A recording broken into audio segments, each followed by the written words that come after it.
Hindi raw tinatanggap ni Ann Curtis ang paghingi ng tawad ni Congressman Bong Suntay na tinawag niyang non-apology.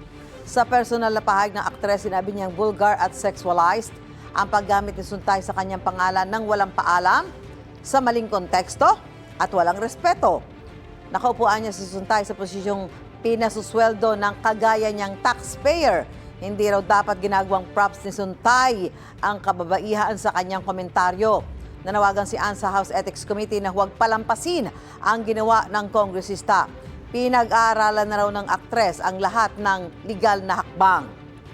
Tinatanggap naman daw ni Ann ang apology ng misis ni Suntay at sinabing huwag nang idamay ang may bahay at mga anak ng kongresista sa kontrobersya. Nagpakita naman ng suporta kay Ann ang ilang celebrity, kabilang ang ilang kapuso stars. Gusto mo bang mauna sa mga balita? Mag-subscribe na sa GMA Integrated News sa YouTube at tumutok sa unang balita.